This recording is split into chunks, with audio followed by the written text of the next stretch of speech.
வணக்கம் நண்பர்களே. 2 நாளைக்கு முன்னாடி நம்ம இந்த ஐக்யூ ரிவ்யூ வந்து நம்ம பார்த்தோம். ஸோ இன்றைக்கி அந்த ஃபோனோட ஓனர்கிட்ட ஒரு கஸ்டமர் ரிவ்யூ, இந்த ஃபோன் எப்படி இருக்குது, என்ன ஆஸ்பெக்ட்லாம் அவருக்கு இது பிடிச்சிருக்கு அப்படின்றத பற்றி நம்ம பேசலாம். வணக்கம் விஷ்ணு. வணக்கண்ணா.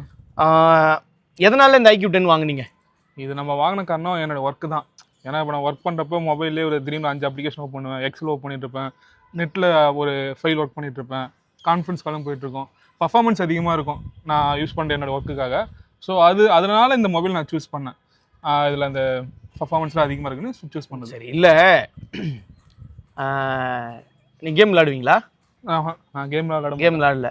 ஆமாம். இந்த ஃபோன் வாங்கினா உங்கள் பர்ஃபார்மன்ஸுக்கு உங்கள் ஃபோன் மல்டி டாஸ்க் பண்ணுறதுக்கு இது இருக்குன்னு யார் உங்களுக்கு ரெக்கமெண்ட் பண்ணாங்க? அது நீங்கள் தான் பண்ணீங்க. அதாவது ஐக்யூவோட அந்த ஓனர் கூட அவ்வளோ பேச மாட்டார் போல. நீங்கள் ஐக்யூக்கு ஒரு இன்ஃப்ளூயன்சராக ஐக்யூ பாரு நல்லா இருக்குன்னு சொன்னால நீங்கள் சொன்னீங்க. அப்புறமா கொஞ்சம் நானும் தேடி பார்த்தேன், பர்ஃபார்மன்ஸ் பேஸ் பண்ணி பார்த்தேன். பார்க்குறப்ப இதுதான் கொஞ்சம் பெஸ்ட்டாக இருந்தது. அதனால் அதுக்காக தான் இந்த மொபைல் எடுத்தது. என்னை ஒர்க்குக்காக அதை எடுத்தேன். ஏன்னா இப்போது நம்ம 2-3 பேர் வந்து கமெண்ட் கூட பண்ணியிருந்தாங்க, மொபைலோட அந்த குவாலிட்டி வந்து எப்படி இருக்குது அப்படின்னு. இப்போது ஒரு நீங்கள் ஆல்ரெடி நீங்கள் வந்து முன்னே யூஸ் பண்ணியிருந்தது ஷாமி யூஸ் பண்ணியிருந்தீங்களா, எம்ஐ யூஸ் பண்ணிட்டு இருந்தீங்க. இப்போ அதை கம்பேர் பண்ணால் இதோடைய பில்ட் குவாலிட்டி உங்களுக்கு எப்படி இருக்குது? இப்போ நான் அதை ஷாமியில் யூஸ் பண்ணியிருந்தது வந்து பார்த்தீங்கன்னா, அது பின்னாடி இந்த கொரில்லா கிளாஸ் ப்ரொடெக்ஷன் அதில் தான் யூஸ் பண்ணியிருந்தேன். ரெட்மி நோட் 10 ப்ரோ நான் யூஸ் பண்ணிட்டு இருந்தது 5 இயர்ஸ் முன்னாடி வாங்கினது. இப்போ அதுக்கும் நான் இது மாறப்ப ரொம்ப டிஃப்ரென்ஸ். அது இப்போ பிடிக்கிறப்ப அந்த கிளாஸ் ஃபீல் ஒரு மாதிரியாக இருக்கும், கையோடய உறுத்துற மாதிரி இருக்கும். நம்ம இப்போ பவுச் போட்டு யூஸ் பண்ண வச்சுக்கோங்களேன், இது ஒரு லுக்கு நல்லா இருக்குது. அந்த பிளாஸ்டிக்காக இருந்தாலும் அந்த ஃபீல் எனக்கு பர்சனலாக அது தெரியல. அது பிளாஸ்டிக் ஹேண்டில் பண்ணுற மாதிரி இல்லை, ஒரு நல்ல ஒரு குவாலிட்டியான ஒரு மொபைல் கையில் வச்சுட்டு இருக்க மாதிரி தான் இருக்குது. ஸோ உங்களோட மெயின் விஷயம் கேம் கிடையாது, மல்டி டாஸ்கிங் பண்ணுறதுக்கு ஒரு நல்ல ஃபோன் இருக்கும். ஸோ இது நல்ல ப்ராசஸருக்கு ஆல்ரெடி அதை பற்றி நம்ம சொல்லிட்டோம். இப்போது இந்த சார்ஜ் தான் விஷயம். ஆமாம். இப்போ என்னென்னா இதில் 7000 mAh வந்து பேட்டரி கொடுத்துருக்காங்க. ஸோ அது ஒரு சிலிக்கான் டைப் பேட்டரி, கூடவே 120 வாட் சார்ஜர் பாக்ஸ்லேயே கொடுத்துருக்குறாங்க. இப்போ நீங்கள் இதை ஃபுல் சார்ஜ் ஏற்றி பார்த்தீங்களா? நம்ம இதை மொபைல் வாங்கினே ஒரு ஃபுல் சார்ஜ் ஏற்றணும். எவ்வளோ நேரத்தில் ஏறிச்சு?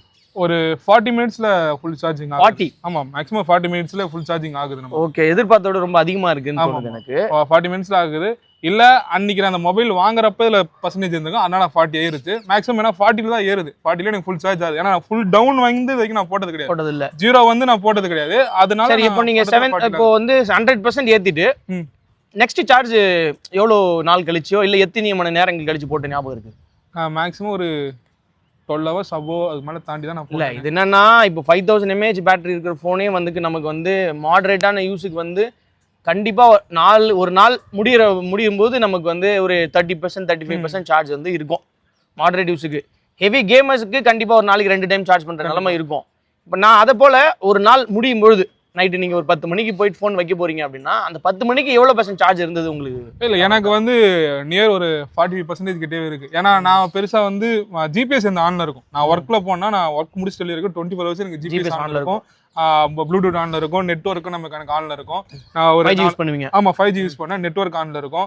ஒரு 5 அப்ளிகேஷன் மிச்சமாக எனக்கு ஓப்பனிங்கில் இருக்கும். அதனால எனக்கு இதை கம்பேர் பண்ணுறப்ப எனக்கு நைட்டு நான் வந்து மறுபடியும் சார்ஜ் பண்ணுறப்ப எனக்கு ஒரு 45 மேக்ஸிமம் 40க்கு தான் எனக்கு அந்த சார்ஜ் நிற்குது. அதனால பிரச்சனை இல்லை, சார்ஜ் பொறுத்தளவுக்கு நல்லாவே இருக்குது. ஓகே. இப்போது நிறைய பேரோட கேள்வி என்ன வரும்னா, ஃபோன் வந்து யூஸ் பண்ணும்போது ஹீட் ஆகுதா அப்படின்னு கேட்பாங்க. நான் அன்றைக்கி வந்து அந்த ரிவ்யூவில் வந்து நான் சில விஷயங்கள் சொல்லுறேன். என்னன்னா இதில் ஒரு பெரிய வேப்பர் சேம்பர் வந்து கொடுத்துருக்குறாங்க ஹீட்டு குறைக்கிறதுக்கு.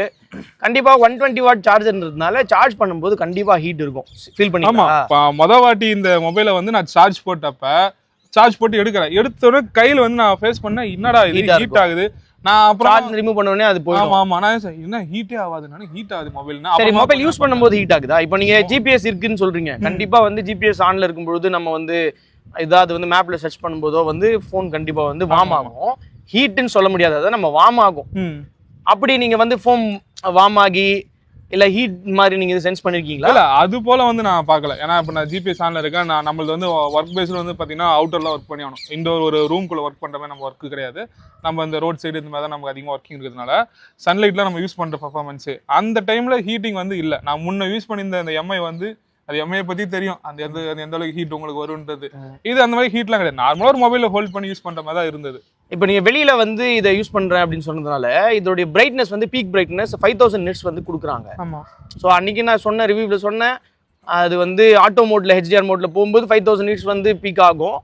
மாடரேட்டாக யூஸ் பண்ணும்போது 1300 400 வரும். இப்போ நீங்கள் வெயிலில் யூஸ் பண்ணும்போது உங்களால வந்து நல்ல விசிபிலிட்டி எப்படி இருக்கு உங்களுக்கு நல்லா பார்க்க முடியுதா? அதாவது ஒரு ஃபுல் வெயில், இப்போ நம்ம இருக்க வெயில் கண்டிஷன் தெரியும், ஒரு 12 மணி 1 மணி வெயிலில் கூட நான் வெளியே யூஸ் பண்ணாலும் கிளியர் வந்து அக்யூரேட்டாக இருக்குது. ஆட்டோமேட்டிக்காக அந்த ஆட்டோ பிரைட்னஸ்லாம் நான் வச்சுட்டு இருக்கேன். அந்த லைட்டுக்கு ஏற்ற மாதிரி கரெக்டாக வந்தது. இன்னொன்று விஷனுக்கு ஏற்ற மாதிரி மாறுது. இப்போ நான் இவ்வளோ தூரம் வச்சிருந்தா இந்த விஷனுக்கு வந்து ஒரு பிரைட்னஸ் ஆட்டோமேட்டிக்காக வருது. நான் ஒன்று என் கிட்ட கொண்டு போகிறப்ப விஷன் குறைக்குது. அதனால இந்த பிரைட்னஸ் பிரச்சனைலாம் இல்லை, நல்லாவே இருக்கு. இப்போ ப்ரொடக்டிவிட்டியாக வந்து நம்ம யூஸ் பண்ணும்போது இப்போ நீங்கள் ஹெட்ஃபோனில் ஃபோன் யூஸ் பண்ணுவீங்களா இல்லை டேரெக்டாக கால் ஃபோன் எடுத்து தானா?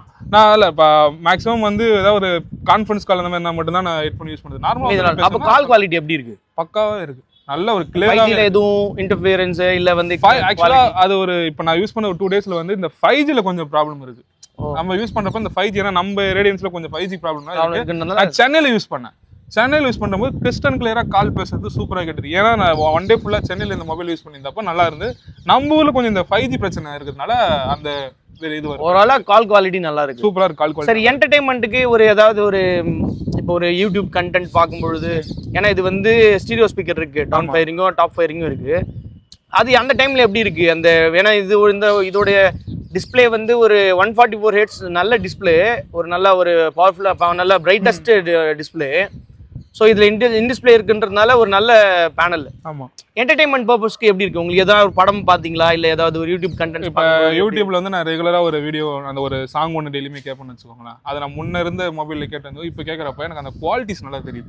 நான் ப்ரீவியஸாக யூஸ் பண்ணி இந்த மொபைலில் இல்லை அதுக்கு முன்னாடி ஃப்ரெண்ட்ஸ் மொபைலில் பார்த்ததுக்கும் இதுக்கும் அந்த கலர்ஸ் நல்லா பிரைட்னஸாக தெரியுது. சவுண்ட்ஸ் வந்து கிளியராக கேட்குது, அந்த மிக்சிங்கே தெரியுது. இதில் ஒரு ஆப்ஷனே கொடுத்துருக்கான், உங்களுக்கு வந்து நல்ல ஒரு சவுண்ட் குவாலிட்டி வந்து மிக்சிங் இருக்கக்கூடிய ஒரு சாங்கை கேட்டிங்கன்னா அந்த ஃபீலே உங்களுக்கு இந்த இதில் கிடைக்கும். ஒரு இன்னொரு ரூமில் வந்து நம்ம அந்த சாங்கை ப்ளே பண்ணி கேட்குறோம்னா இதுக்கு அந்த ஆப்ஷன் தனியாக வச்சிருக்காங்க மொபைல்லையே. அந்த ஆப்ஷன் யூஸ் பண்ணோம்னா அந்த சவுண்டோட மிக்சிங்ஸே அழகாக கேட்குது. அது போல் ரெடி பண்ணியிருக்காங்க. சவுண்டை பொறுத்தவரைக்கும் நல்லாவே இருக்குது. ஏன்னா நான் இதுக்கு முன்னாடி ஒரு ஐக்யூன் யூஸ் பண்ணியிருக்கேன். நான் இப்போ யூஸ் பண்ணது வந்து பட்ஜெட் வேரியன்ட் ஐக்யூன் ஒன்று வாங்கினேன். அதில் இருந்த ஸ்பீக்கர் வந்து ரொம்ப ஒஸ்ட்டாக இருக்கும். ஓப்பன் பண்ணி பாட்டு கேட்டால ஒரு சைனா செட்டில் பாட்டு கேட்குற மாதிரி இருக்கும். ஆனா இது அது போலலாம் குவாலிட்டி நல்லா இருக்கு, குவாலிட்டி சூப்பர், என்டர்டைன்மெண்ட் பர்பஸ் நல்லா இருக்கு. ஆமா ஆமா, அப்போ வந்து ஒரு டெய்லி யூஸ்க்குன்னு ஓகே, என்டர்டைன்மெண்ட்க்கு ஓகே, அப்புறம் ஒரு காலு இது வந்து அந்த ரிலேட்டடாக இருக்கிறதுக்கும் ஓகே. ஸோ இப்போது நான் முன்னாடியே சொன்ன மாதிரி இது ஒரு கேமரா ஓரியன்ட் ஃபோன் இல்லை. ஆமாம், அது பட் ஆனால் ஒரு பிரைமரி சென்சர், ஒரு நல்ல ஷூட்டர். ஆமாம். இப்போ அதுலேருந்து ஏதாவது நீங்கள் ஃபோட்டோஸ் வீடியோஸ் எடுத்து பார்த்தீங்களா? எடுத்துக்க, நான் ஃபோட்டோ சாம்பிளிங்ஸ் எடுத்துருக்கேன். அந்த 50 மெகா பிக்சலுக்கான அந்த பிரைமரி கேமரா வந்து நல்லா சூப்பராகவே ஒர்க் பண்ணுது. அதோடைய அந்த 50 மெகா பிக்சல் கேப்சரிங்கே வந்து அக்யூரேட்டாக இருக்குது. அந்த எப்படி சொல்லுது, டீடைலிங் நல்லா பக்காவாக இருக்குது. ஷார்ப்னஸ் நல்லாயிருக்கும், ஐக்யூ பொறுத்த வரைக்கும் ஷார்ப்னஸ் நல்லாயிருக்கும். ஸோ இது வந்து அப்போ நம்ம இது கன்சிடர் பண்ணலாம், ஒரு நல்ல வேல்யூ ஃபார் மணி ஃபோனாக நம்ம கன்சிடர். கண்டிப்பாக அது வேல்யூ ஃபார் மணி தான் இந்த ஃபோனு. ஏன்னா நம்ம 34,000 ரூபாய் அந்த ப்ரைஸிங்க. நம்ம வாங்கியிருக்கிறது பார்த்தீங்கன்னா 8GB ரேமு ப்ளஸ் 256 இதில் வாங்கினோம். அப்போ உங்களுக்கு நல்ல ஒரு 34,000 ரூபாய் நம்ம கார்டு ஆஃபர் போக 32,000 வாங்கணும். 32,000 இது வேல்யூ ஃபார் மணின்னு கேட்டிங்கன்னா கண்டிப்பாக வேல்யூ ஃபார் மணி தான். ஏன்னா நமக்கு பர்ஃபார்மன்ஸும் வந்துருச்சு, பேட்டரி லைஃப் இருக்குது, கேமரா வந்து பார்த்தீங்கன்னா நல்லா ஒரு டீசெண்டான கேமரா கொடுத்தாங்க. ஏன்னா அதிகமாக நம்ம யூஸ் பண்ண போது அந்த பிரைமரி கேமரா தான் அதுக்கு நல்லா இருக்குது, செல்ஃபிஸ் நல்லா இருக்குது. கேமரா வந்து நைட்டில் வந்து எதிர்பார்க்க முடியாத அளவுக்கு ஒரு விஷயம் ஒன்று கிடைக்குது. நம்ம நைட் மோட்னு இருக்கிறது வந்து பார்த்தீங்கன்னா நைட் மோட் சூப்பராக இருக்குது. இதில் நான் பர்சனலாக சொல்லணும்னா கேமராவில் ஒரு ஃபீச்சர் ஒன்று கொடுத்துருக்காங்க, வேறு ஏதாவது மொபைல் இருக்கான்னு தெரியல, இருந்தாலும் சொல்லுங்கள். அல்ட்ரா டாக்குமெண்ட்னு ஒரு ஆப்ஷன் ஒன்று இருக்குது. அது எல்லாத்துக்கும் இப்போ கொடுத்துட்டாங்க. அது ஏன்னா நான் லேட்டராக நான் இப்போ தான் அப்டேட் ஆனாலும் நமக்கு அது தெரியல. எல்லா மொபைலையும் கொடுத்துட்டாங்க அதை, எல்லா பிராண்டுமே. இப்போ நான் வந்து ஃபைனலாக ஒரே ஒரு கொஷின் மட்டும் என்னன்னா, இப்போ நீங்கள் ஆல்ரெடி வந்து ஷாமி யூஸ் பண்ணீங்க, அதில் வந்து MIUI சாஃப்ட்வேர் இருக்கும், அவங்களுடைய ஓன் சாஃப்ட்வேர் இருக்குது. இப்போ அது ஹைப்பர் ஓஎஸ்ஸாக இருக்குது. இப்போ இது வந்து ஐக்யூ வந்து இது வந்து ஐக்யூ 15ல் இருக்குது. இன்னும் 2 அப்டேட்ஸ் வந்து இதில் கிடைக்கும், 16 17 உங்களுக்கு கிடைக்கும், 2 அப்டேட்ஸ் கிடைக்கும், மேஜர் அப்டேட்ஸு. ஸோ இது இந்த ஐக்யூவோடைய ஓஎஸ் வந்து பார்த்தீங்கன்னா ஐக்யூவோட 3 டைம்லலாம் வந்து பார்த்தீங்கன்னா ஐக்யூ ஓஎஸ்னு இருக்கும். ஸோ இப்போ வந்து இட்ஸ் பேஸ்ட் ஆன் விவோவோட ஃபன்டச் ஓஎஸ் தான். ஆமாம், இப்போ சைனாவில் வந்து ஆரிஜின் ஓஎஸ்னு இருக்கும், இந்தியாவுக்கு வந்து ஃபன்டச் ஓஎஸ் தான் கொடுக்குறாங்க. பொதுவாகவே ஃபோன் யூஸ் பண்ணுற அந்த டெக் யூசர்ஸ்க்கு மத்தியில், நல்லா ஒரு இன்டென்ஸாக மொபைல் யூஸ் பண்ணுறவங்களுக்கு மத்தியில் ஃபன்டச் ஓஎஸ் வந்து ஒரு எப்பவுமே ஒரு சின்னதாக ஏதோ ஒரு ஃப்ளா இருக்கிற ஒரு ஓஎஸ் தான். இது உங்களுக்கு எப்படி இருந்தது இந்த ஓஎஸ் யூஸ் பண்ண போது? இல்லை ஆக்சுவலாக ஒன்றும் ஓப்பனாக சொல்லலாம், நமக்கு ஓஎஸ் பற்றி அவ்வளோவா தெரியாது. ஏன்னா எனக்கு அதை பற்றி அவ்வளோவா தெரியாது. நான் யூஸ் பண்ண வரைக்கும் இதில் லேக் இல்லைன்றது மட்டும் தான் தெரியும். எனக்கு ஓஎஸ் பற்றி பெருசாக அவ்வளோ நமக்கு தெரியாது. ஸோ நான் யூஸ் பண்ண வரைக்கும் பர்ஃபார்மன்ஸ் நல்லா இருந்துச்சு, எனக்கு எங்கேயுமே இதாக. ஓகே, அப்போது வந்து ஒரு காமனாக வந்து ஒரு பட்ஜெட் செக்மெண்ட்லேருந்து வந்து ஒரு மிட் செக்மெண்ட்டில் வர ஒரு நபருக்கு வந்து இது எந்த விதமான இஷ்யூஸும் இல்லாத ஒரு இது இப்போ வரைக்கும் ஒரு நல்ல ஃபோனாக தான் இருக்குது.